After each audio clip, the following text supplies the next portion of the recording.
Sei alla ricerca di una casa, ma ogni volta che ne vedi una c'è qualcosa che non ti piace, come per esempio i pavimenti, solo che magari la devi prendere in affitto e quindi non puoi certo cambiarli? Nel video di oggi ti voglio dare alcuni piccoli suggerimenti per poter convivere anche con elementi che non sono propriamente nelle tue corde.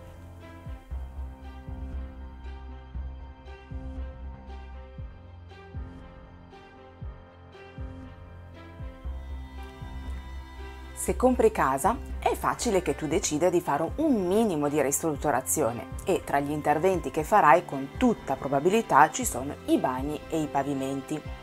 Se invece la casa la prendi in affitto, non ti sarà possibile fare nessun tipo di intervento se non eventualmente tinteggiare le pareti. Facilmente le cose che non ti vanno a genio in una casa sono il pavimento e il bagno, ma ci potrebbero anche essere elementi architettonici come uno spigolo fastidioso o ancora una stanza dalla conformazione un poco particolare. Se di per sé la casa ha tutte le caratteristiche che stavi cercando come posizione, canone d'affitto e quant'altro, non lasciarti condizionare da quegli elementi anche se fai fatica a digerirli. Come si può fare quando di base ti piace la casa ma ha qualcosa che non è proprio nelle tue corde? Come sempre una buona progettazione potrà aiutarci e non poco.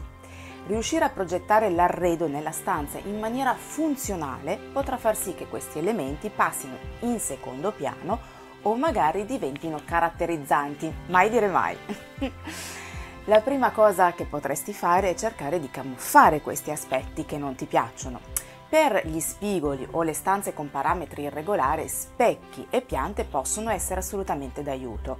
Per i pavimenti invece ci sarà l'utilizzo dei tappeti. Con parametri irregolari puoi anche giocare con i colori. Lo stesso colore più o meno saturo potrebbe aiutare ad omogeneizzare l'irregolarità.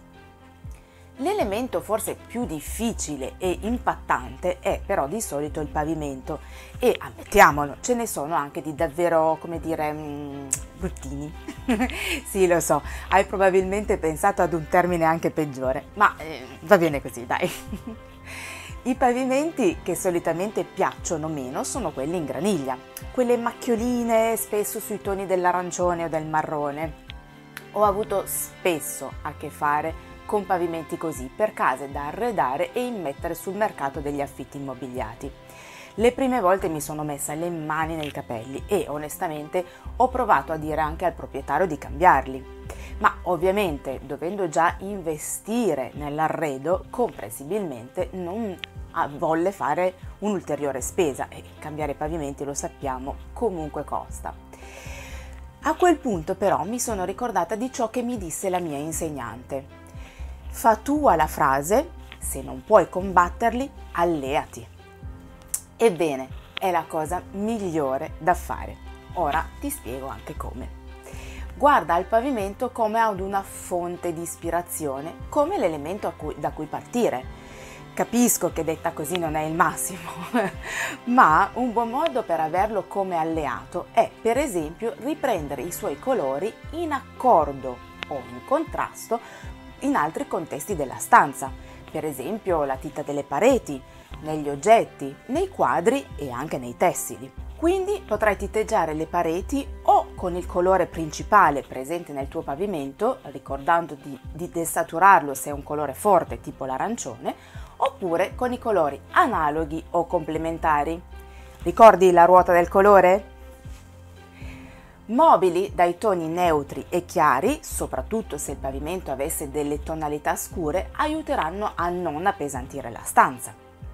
Con pavimenti da colori neutri tipo il grigio, il nero, il beige potrai sbizzarrirti senza dubbio di più perché potrai accostare tutti i colori che vuoi. Se invece i toni sono forti, ovviamente dovrai avere un'attenzione in più.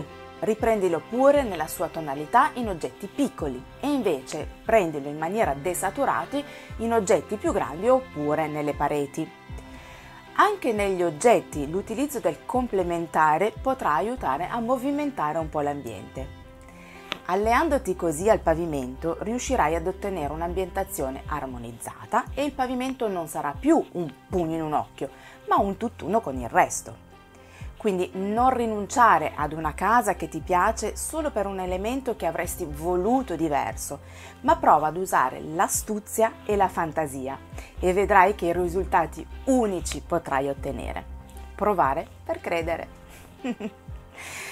Se il video ti è piaciuto, fammelo sapere con un like o con un commento. Ricordati di iscriverti al mio canale se non lo hai già fatto, senza dimenticarti di attivare la campanellina, così potrai essere avvisata quando esce il prossimo video. Ci vediamo presto, ciao!